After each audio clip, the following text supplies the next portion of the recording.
Let's see if I can get everything put away.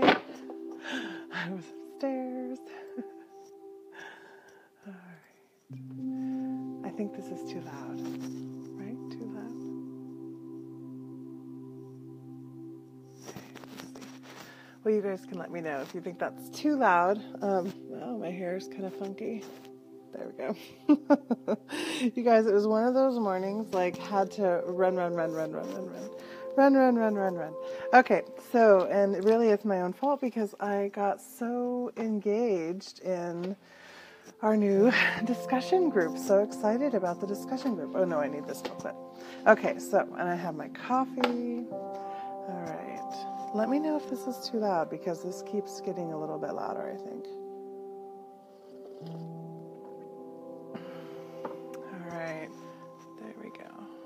Okay. Okay, guys. Good morning. Sorry about that. I was busy making things. As you guys, if you're in that group, you saw one of the things that kind of dawned on me this morning. I I was looking over my class list of Life Mastery students, and it's really grown this year. Actually, there's a good amount of you taking it right now as we speak, and so I'm loving bringing you guys together and seeing what that looks like and seeing how that plays out. And a part of that was like, I think it's time that you guys started to see each other a bit, see who's with you, see who's taking this with you, and be able to start taking your learning a bit deeper. I know that some of my students who are brilliant, and all of you guys are so amazing. You all just blow my mind, but they're through the course and they're like, I don't feel like I'm quite ready for the next one. In fact, I feel like I'm still working on some of this. I'm like, well, go back and take it again. That's the whole point of it being recorded, is that you can. And the thing is, for me, I'll just tell you just a touch about my own training. When I first started training to be a healer, I joined a program with a master healer who had been practicing for 20 years, had built her program over the last 6 years. So I was a 6th generation student to go through her system of training, and she had built a 2-year program. And her system had a whole lot of stuff in it that obviously I don't teach. I'm not trying to teach what she teaches. And it was a beautiful system, really. She just, as all people do, some of our filters can get in the way when our perspectives get challenged. So we had a total differing of opinions towards the end of my training. But essentially what she did was she had the same program. You just took the same program over 2 years. And so the second time you took the same program, more information would come out for the second year students, and the focus was different. So for the first year, good morning. Good morning, Sue. Good morning, Deborah. So the focus was really on the first year on healing the self, really focusing on the self. How do I do these things? Practicing on myself, practicing on my family, practicing on my fellow students. Then the second year was taking those things for professional integrity, essentially. How do I do this on others? How do I move forward and practice energy work with other people? How do I stay in authenticity as a healer and a practice? How do I, that kind of stuff. Same information though, literally same curriculum.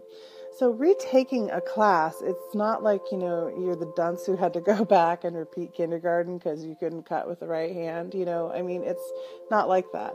This is more about, we have to return back to basics, because this is what I'm going to share with you from my own experience. When you start traveling down the road of your own consciousness and you start opening yourself up to your guidance, truly, you're going to be connecting in with things like your angelic guardians. We've already talked about them. You're going to be connecting with your ancestral guardians and family members and people who love you. And not just because you're who you are today, but they love you because they love you because they have been doing this with you in all the expressions.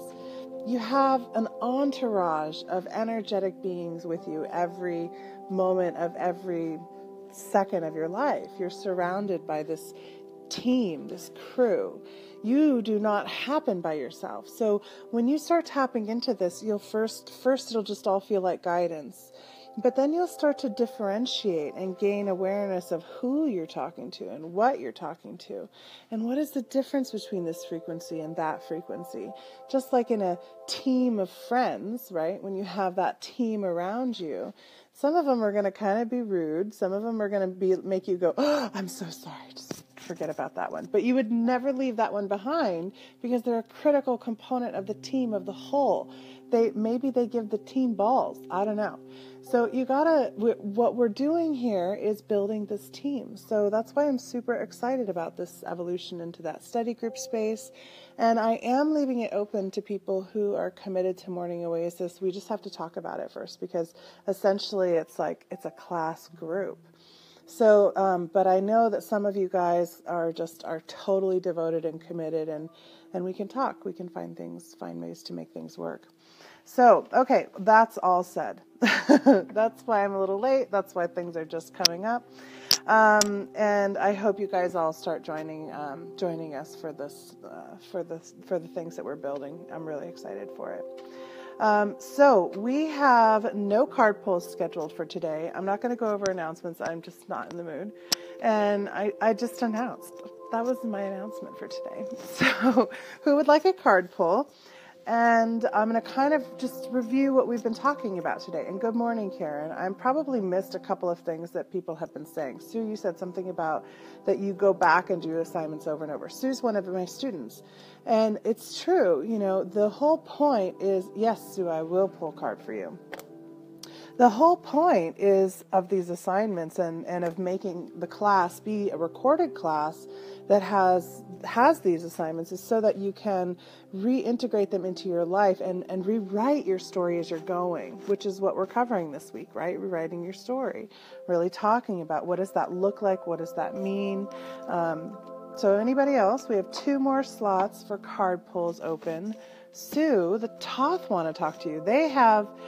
They were out of house for a little while. They went visiting. They wanted to go on a journey with a medicine woman. So they're back. Yeah. Okay.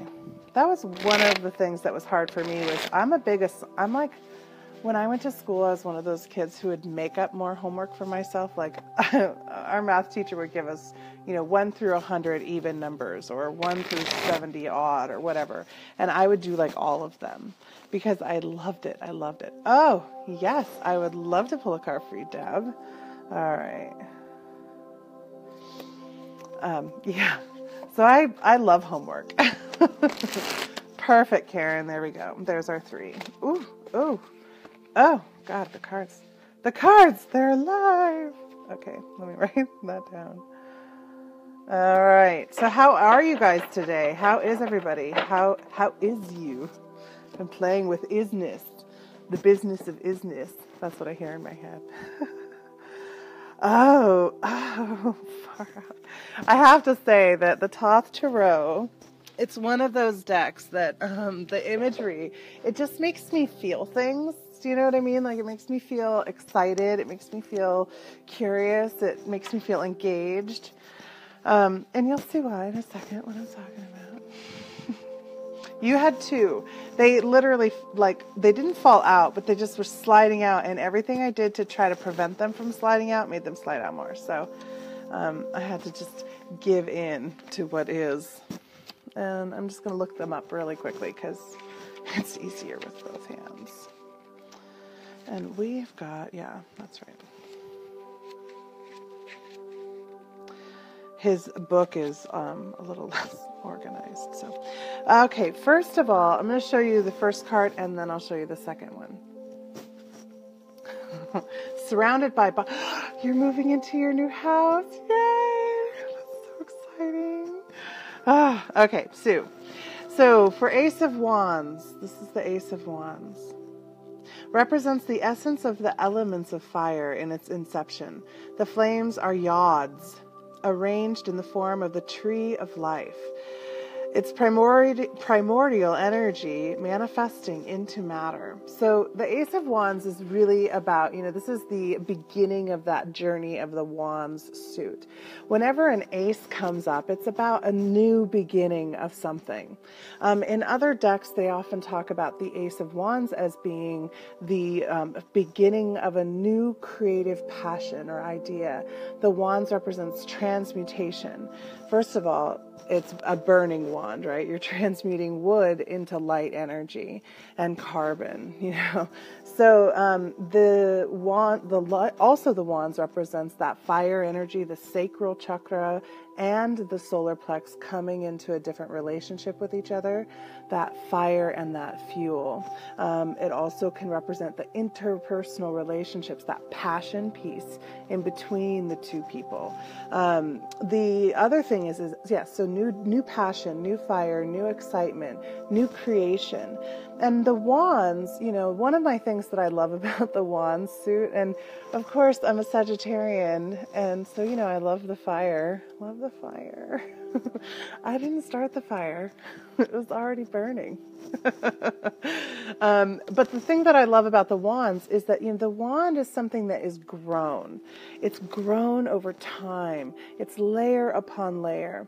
And in the Shadowscape deck that I use, she uses that wood to really represent ancestry, tradition, culture, all of the layers that make us up of who we are. And it's that layer that gives us strength. It's that layer that allows the fire to burn longer. A good hard wood is strong, right? So it's that growth, but it's being transmuted. It's in the act of change. So it's releasing one from the pattern that had to be and using that as a foundation to launch.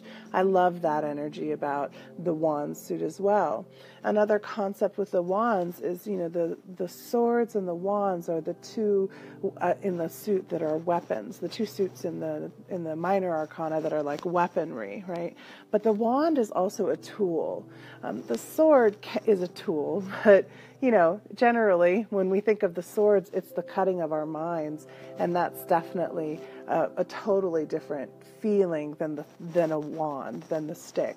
The wand has so many uses, so many different possibilities, and at a minimum, you can sling it over your shoulder with a bandana full of shit that you need to take with you, right? Come on, it's awesome. It's the wands. So you are ready. You're all ready. You have what you need. You've built it. You've grown it. It's time to let go of those things that are making you feel like you can't explore these passions that are growing within you.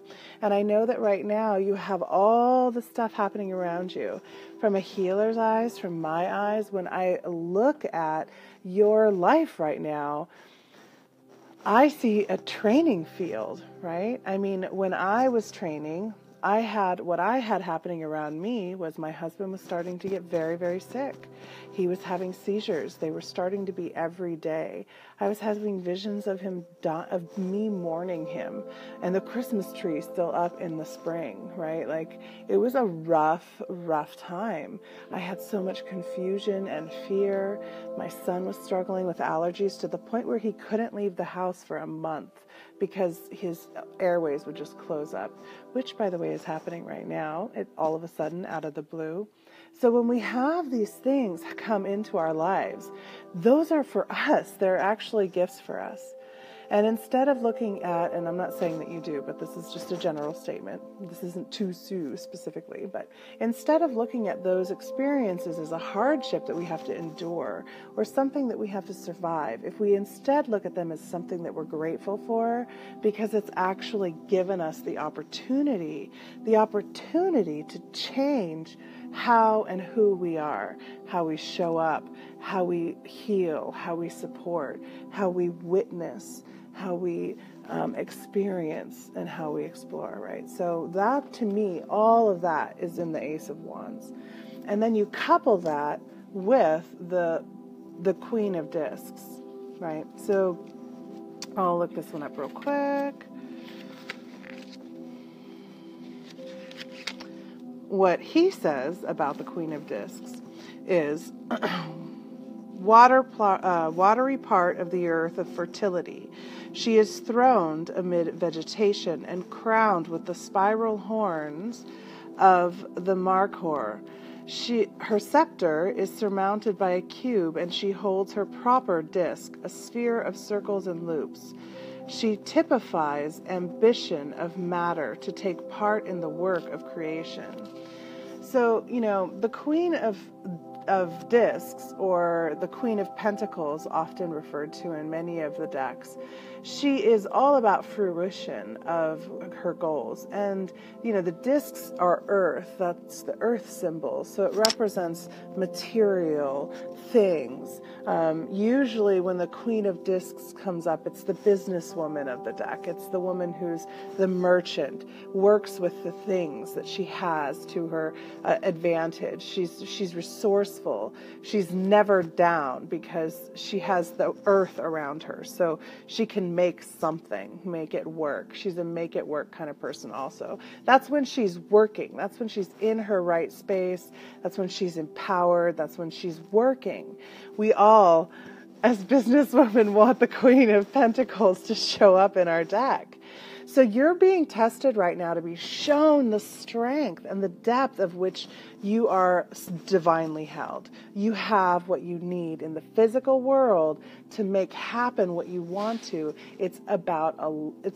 I want to say it's about allowing it, but I'm really struggling with allow right now because I'll tell you why. I was reading in the Raw Consciousness books. I love them. The Law of One. If you haven't read them, I strongly recommend getting a set of them. There's 5 altogether. And, it's not something you can sit and read straight through. It's something you have to digest. So, take it at your own pace. You can also find it as a PDF.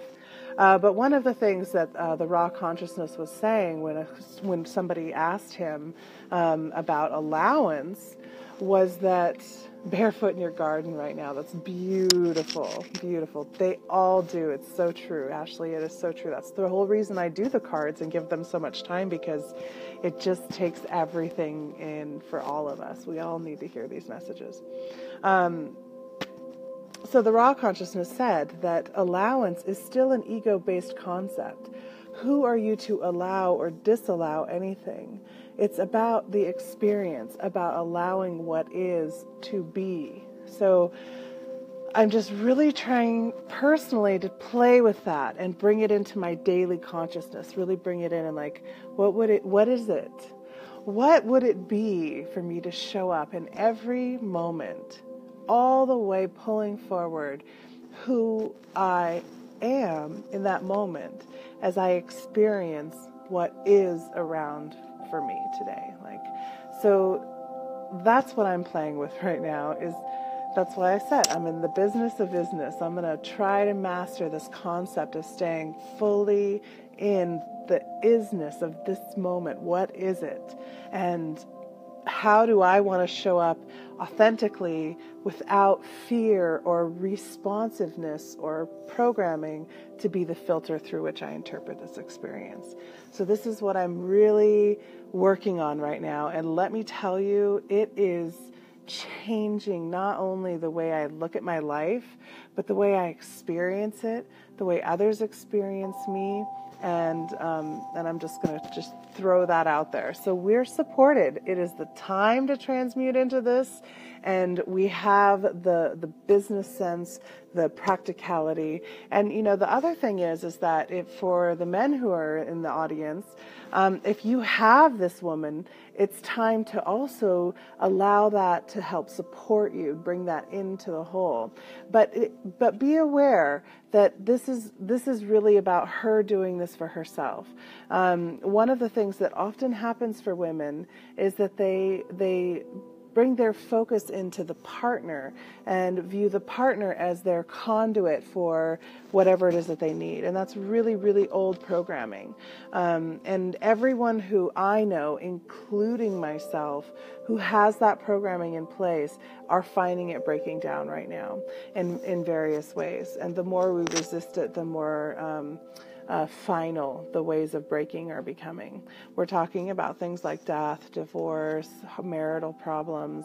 So we as the queens have to recognize that this is our work, our journey, and it's time for the divine feminine to stand in her own power, her own space, and not be overly fixated upon her conduit to slip into her ownness, right? That's something else that felt like it really needed to come through today. Okay, Sue, and I know, Sue, you're kind of, in that. So I love you. I'm with you. I witness it. Oh my God, I witness it. And it's coffee on that note. Okay, so then Deb. Let's see, who wants to talk to Deb?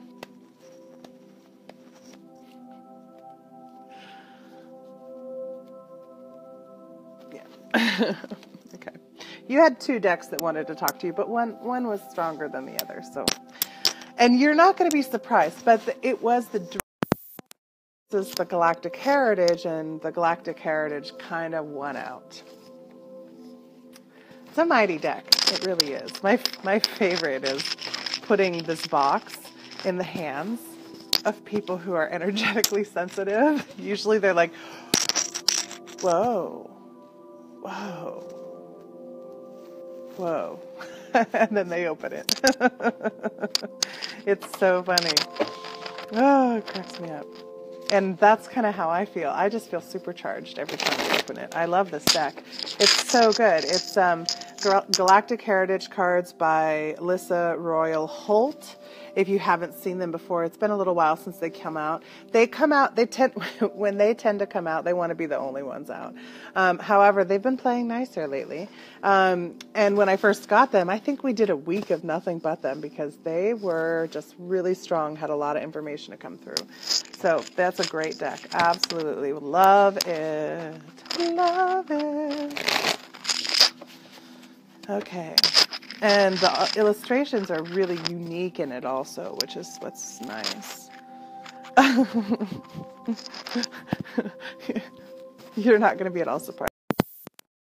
Okay, let me just look it up because it's easier with 2 hands. I'm probably going to say that every time if you're wondering. All right, you got card number 23.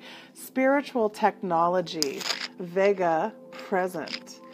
The ancient Vegan mystics became quite adept at creating spiritual technology. And we're all like really looking for spiritual technology, right? Like that's kind of our focus right now. Good. You know what? It's so good to move around, Sue. And thank you for giving that as a reminder. I often have to stretch and pull my shoulders back, and yeah, it's really important, especially while we're doing this kind of work, because every time you have like an aha moment, what also occurs is the body is releasing some debris that it's been holding and storing that anchors that belief into place. And so like if you have beliefs about responsibility, then your shoulders are going to be releasing debris as you start really looking at, oh, I'm managing others instead of myself. Oh, right? Like, I mean, we all have to face that, especially women. We struggle with that. It is programmed into that X, baby. It is in there. Okay, so this refers to using tools such as, can you see it? Can you see it? There we go. Such as crystals, wands, geometry, and so on to enhance spiritual experiences or perform a function such as clearing the energy in a home or healing a person. Originally, these tools were meant to be an enhancement of spiritual practices, but over time, the Vegans became dependent on them and forgot that the power was not in the objects. This was a profound lesson for them. Examine how you use spiritual tools now. Do you depend on them more than your own inner power? The commentary says, in a middle development era of the Vega civilization, a branch of spiritual science began to focus on spiritual technology. What is spiritual technology? It's technology that assists spiritual development. It can range from external tools such as crystals, wands, frequency generators, healing tools, and more. It can also include meditation techniques that have elaborate processes or steps that seem as if they provide a shortcut to a desired goal, but can often instead lead to the practitioner along a path of distraction. All tools are neutral and can be used in a balanced way, an addictive way, or in a way that controls others. This era in the Vega civilization was a challenging one, and it connects to the era on Earth in present day, where many are looking for spiritual shortcuts instead of doing the real deep inner work necessary for spiritual transcendence. If this card appears in your reading, it could mean different things depending upon the surrounding cards, your life circumstances, and past karma. Perhaps it may imply that you're becoming too addicted to spiritual technology and need to look at your inner self as a source of evolution, or perhaps the opposite is true. Perhaps you can benefit by investing spiritual technology in a balanced way. It could also be pointing to a past lives in Vega or Atlantis in which you dealt with the misuse of technology. Go within and examine what this card means in the context of the other factors mentioned above. So one of the things that we do, I have seen this and experienced it. So my back pain has been bordering on 7 to 8 scales for a few days, and I'm so relieved. Oh, did that help with relieving that? So the thing about spiritual tools and objects in general, this is one of the reasons... That's right. This is one of the reasons that I don't teach too much about those things. You don't really hear me talking about too much about tools. I do use crystals. I love the support of crystals. I have them around, but they're not something that we have to use. So that's why I don't use them in every meditation. I'm not like always promoting this crystal for such and such thing. We have to recognize, one, the source that all power comes from us. The energy itself, the energy and how the energy works as itself is what manifests everything around us, including summoning even beautiful crystals like apophyllite, right? This is only as powerful as the energy flowing through it. And it tunes what flows through it. But most stones and crystals don't radiate their own energy. They are amplifiers. They take the energy and maybe they refract it and amplify it and make it bigger. We ourselves do that as well. So we have to be really careful about our dependence upon these things, these objects, these practices or rituals, because we can lose sight of what the point of the ritual is. And the entire any ceremony, any ritual, any spiritual tool is to produce a particular vibrational frequency. And the more you can come into practice of playing with vibrational frequencies and develop your discernment of frequency, what exactly does joy feel like? How does it feel different from gratitude, which feels different from love? Can you distinguish between these feelings and emotions? I was just talking with Hannah Neal about this, and she's hopefully going to be building her class on developing an emotional lexicon. So we have to start learning the discernment, and the rituals and the practices are designed to do that, to put us in a mindset, into a space of consciousness that resonates the frequency necessary in order to do the work that the ritual does, in whatever way it is. So what would happen if instead of actually performing the ritual, you pause? Take any ritual, pick anything that you do, even if it's like that you put your socks off in a certain way in a part of the room, or I don't know. Any ritual that you do, just think of it for right now in this moment, right in this space. And now imagine yourself doing the ritual. Literally, walk yourself through the actual practice, even if it's clearing your energy or something mundane like the dishes before you start anything else, if that's a ritual for you. Just think of what it is, what it frees you from, what it takes, where it takes you consciously. What does it give you permission to do or feel? Just walk yourself through the ritual and observe. Observe yourself as you experience the feeling state that comes on as a result of the ritual.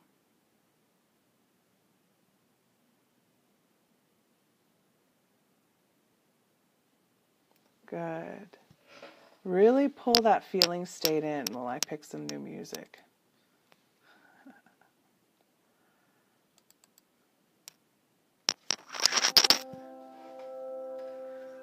Good. Now I want you to imagine that that feeling state, that vibrational frequency of that space is in a bubble. It's in this little sphere that you're holding in your hand. And now I want you to put it into your heart and feel with each beat of your heart that frequency radiating out from you.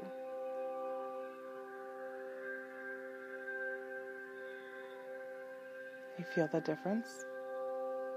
You now know this frequency. Store it. Know it. And when you need this feeling, this state of consciousness, pull the frequency forward. If you need the cue, think of the ritual.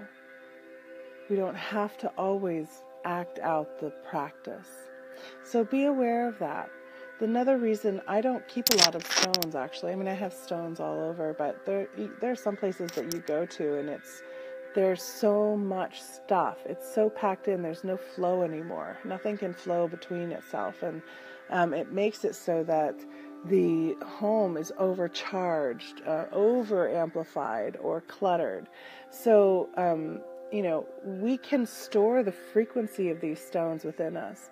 And that way, when they do, for me, what happens is people come over and my stones are all like, excuse me, you need to put me in their pocket. Like I'm all done with you. So I tend to be a conduit of things. Like things come in, and they're with me for a while, they support me, they're powerful, they're wonderful, I love them, and then they move on out. And even this shawl that I'm wearing, it's sent to me by one of our listeners in Scotland, and it was her shawl for 20 some odd years. And she passed it on to me after hand mending it, and I love this thing. I live in this thing. You guys probably see this thing more than any other one thing I wear. So we have to allow things come to us, but we have to allow them to go. And we can hold the frequency within us. We know the vibration. So this is definitely coming up right now. And this is some Vega knowledge that they had to learn as well. Oh, I love that. So yes, this is something else that's definitely coming through right now. And Deb, I know you're such a flower. I feel like that's something you help people understand is totally what it is to hold that state within. This card was yours, and what I'm feeling for you so strongly right now is part of what you are learning how to own is that you have this inherent knowledge of this. You know that you don't have to take the trees with you to carry that vibrational frequency, and you carry it within you. And you know what it is to reattune the body when the body and the vessel and the consciousness are all experiencing uncomfort. You know you can take control of that. So it's a beautiful thing, and I can't wait till you're ready to start sharing what you've learned with others. I'll make teachers of you all. Okay, and Karen, last card. Good shifting, Karen. You're definitely, some of this stuff is hitting for you, huh? Oh, yeah. Goddesses want to talk to you. I would suggest everybody roll their neck around a little.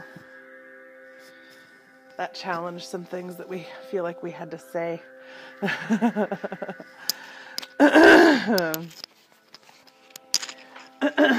Ooh, yeah.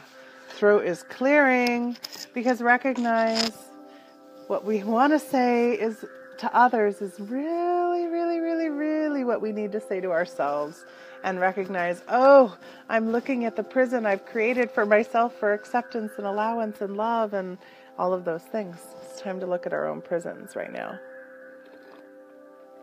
I really don't like my own prison.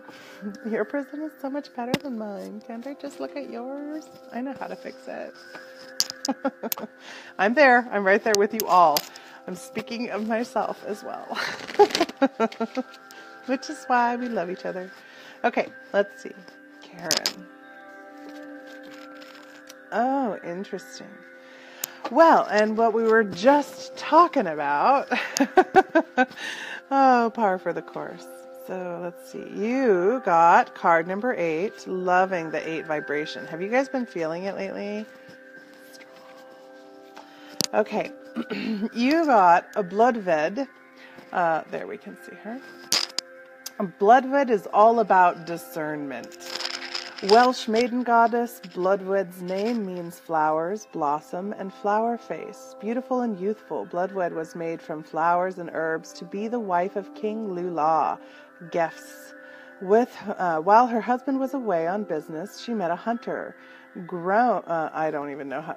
Welsh names are rough, okay? Grunwa, it's Gronw. No idea.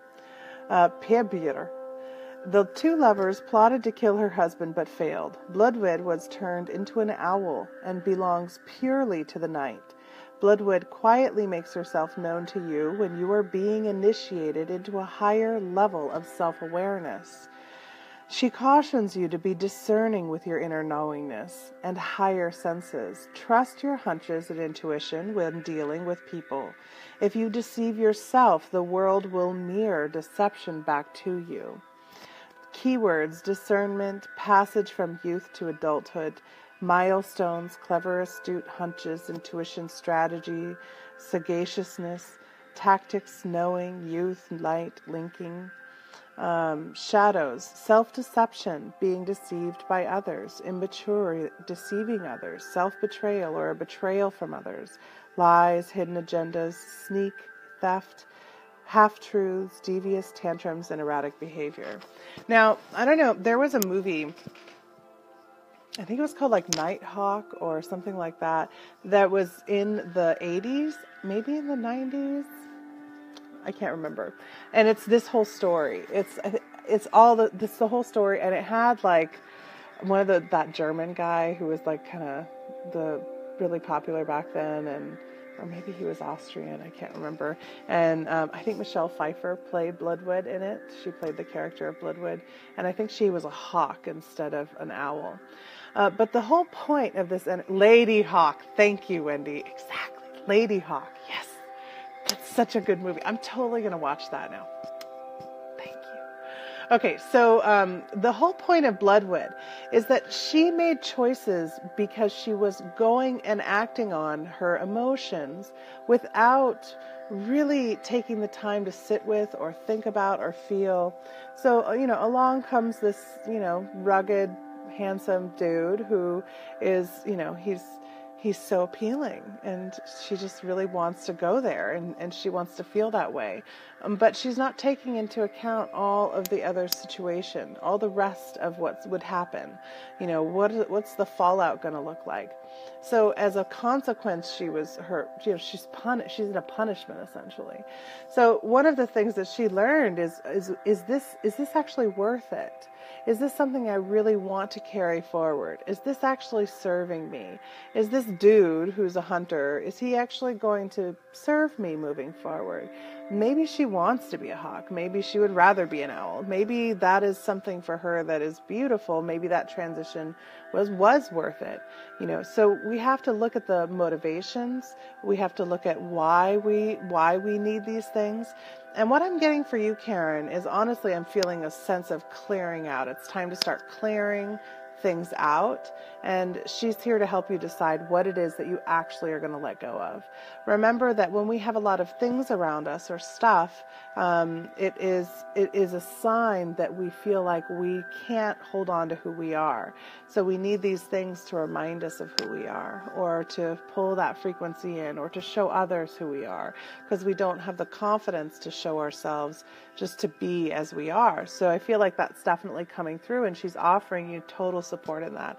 And this, by the way, is for everybody.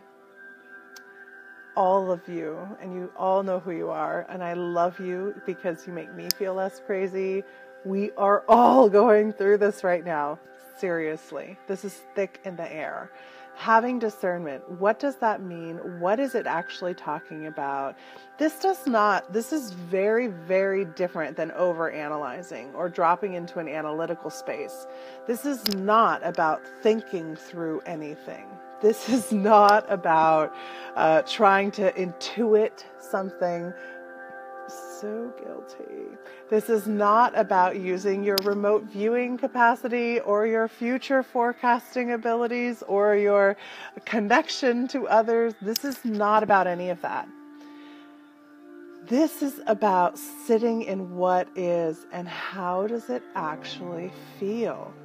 Just like, how does it feel? Is this supporting me? Just knowing, is this frequency one I want? Like for me, what has happened recently is I've been exposed to a frequency, and I'm not going to attach it to a person, though a person is who first showed me the frequency. And that frequency to me is cheesecake. And I fought cheesecake, and I was like, oh, I hate that. I don't want it. No, it's bad. I can't eat it. No, I'll eat the whole thing. Oh, no, right? I can't make it. Oh, it's shitty when I buy it. Right? The whole problem that I had with it. And it forced me to look at all these different ways in my life that I block myself from feeling the deliciousness of my life. Or I punish myself for it, or I regret it, or I disallow it, right? And so I have been really focused for the last 2 weeks on looking at what is now, and can I relish it right now? And if I can't relish it, then why is it here? What is it showing me? If this doesn't invoke in me a response of deep wonder and joy, if others don't go, oh, that feels great. If I don't get those confirmations from something, then it's not worth holding on to for me. And if somebody comes along and they get that sense with that thing, I'm all like, here you go. Cheesecake it up. Seriously, enjoy, eat it, relish it.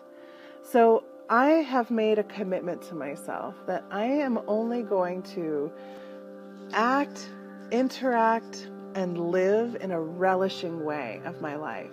And that's what you guys are witnessing, okay? Honestly, I've been on this journey for a long time. But you guys are watching me take this morning show over the last, 6 months now, and turn myself into fully embody what I love being, which is me, right? And I have to face me every morning in the screen.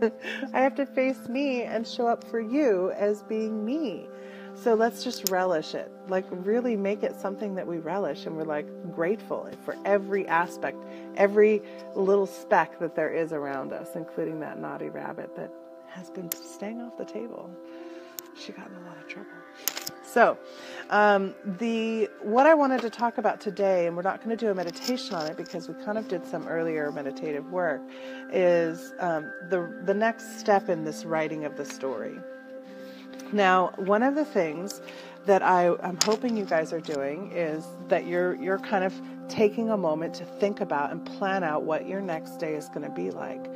Now, this isn't necessarily grand, lofty plans, right? That wasn't meant to be like, oh, tomorrow I'm going to become president. Well, that will never work. There's a lot of things that have to align for that to happen.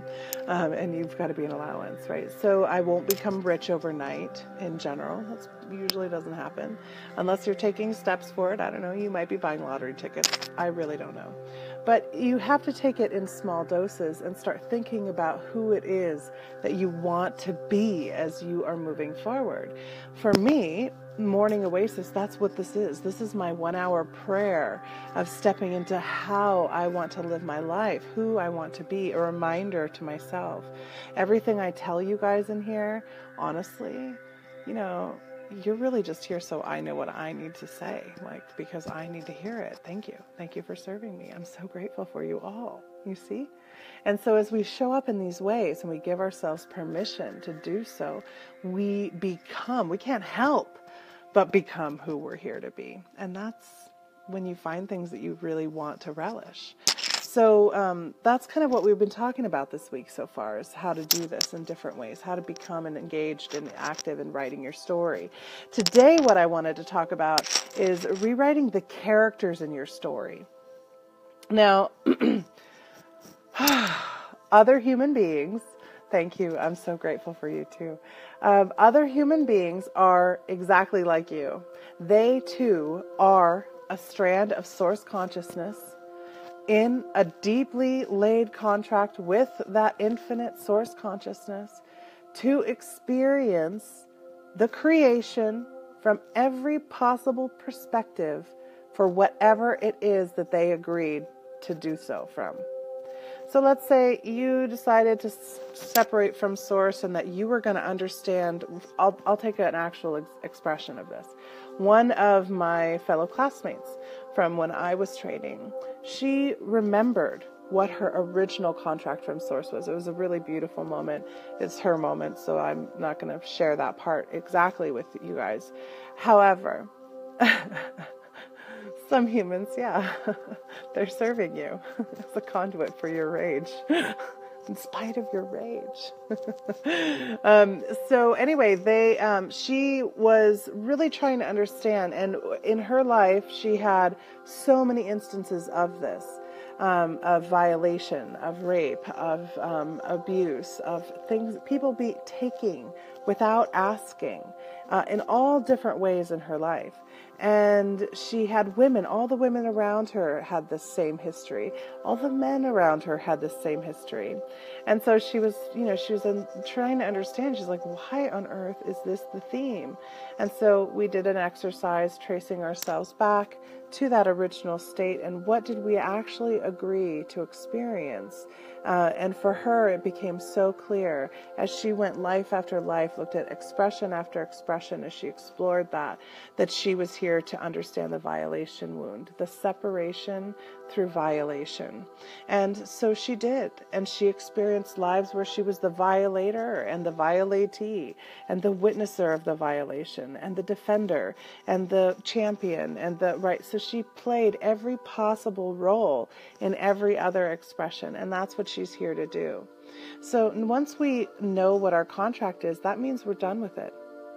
Once we start to actually see a truth of a contract that's happened, then we actually are done with that aspect of the contract. It's kind of like you hit the end of the game on that. So we did Akashic work with her and released her from this contract of continuing to understand violation unless there were still aspects that she had left to explore, and all other aspects to be cleared away because we've lost that in our history. We don't really have ritual or practice or conscious awareness that you can just shed away by bringing fully present the awarenesses that you experience in any part of your expression, any time in your life. So that's what we're doing right now, is cleaning this debris off of the human condition, off of all the archetypes that are out there that we each represent in our own unique way. So it's really important to understand this when you start looking at who is playing in your expression. Because are you surrounded by other people who suffer from the same thing you do? Are you trying to understand what it is that you're actually suffering by witnessing it in all these other people from these different perspectives? Or are you here as a perpetrator of it? Is that part of your service? Is that part of this time of your perspective to really understand and know what it is to hold the guilt and the responsibility of being the violator, right? So we all, and by the way, I don't know anybody who hasn't at some point in their life taken something from someone else, even if it's emotional, energetic, spiritual, physical, sexual, it doesn't matter. Something has not taken from another person, right? So we are all going to experience the wound of violation. But is that our contract? Or are we a participant in someone else's contract in order to enable them to explore and understand more fully? This is part of the dynamic that's really critical to understand when you start talking about how do I take this information and this knowledge into my work? How do I take this into writing how I want other characters to play out in my story? So when we're talking about the characters in your stories, the people that you actually are talking with and working with and dealing with in these different ways that are playing an active participatory role in your reality expression, recognize that you have a co-creative contract with them as well. So just like you can trace back yourself to where you originated from Source to see what it is that you came here to experience from Source, and to know this to be true, for me, it was emotional trauma. I came here to experience what it is to be completely unsupported and isolated, completely abandoned, completely separated from Source, from everybody, from everything, dissociated, separated from my self-consciousness. And know that there's a way to come back from that. There's a way to come back into wholeness. There's a way to have a claiming of the self. There's a self to be found, right? So that's for me. And now that's the work I do, is I help others find their way to themselves, no matter where they're at in their stage of cutting off or returning back into wholeness. So we each have our contract of our spiritual growth, and we're going to have participants in that. If we free those participants from needing to play the role of violator in our expression, we give them the option to play a different role or to leave the expression. And we must do both with love and gratitude. If we cannot give permission for someone to leave our expression, then we will end up having people leave in a breaking modality, right? They're going to be fighting. They're going to commit acts against their own integrity and against your integrity. They're going to create violation acts because you actually still haven't learned the truth of the nature of that violation. Because by not allowing them to pass out once the contract is completed, you're violating their free will as well and their need to move forward, right? So we have to, it's a tricky business. And that's why the less we can put our intention into the work, for instance, we don't go through and do the fractured state work to tell the little kids inside what's wrong with them, why they are loved, and to get inside. That would never work. Right, throat punches with love. So we have to instead witness them. What do they believe?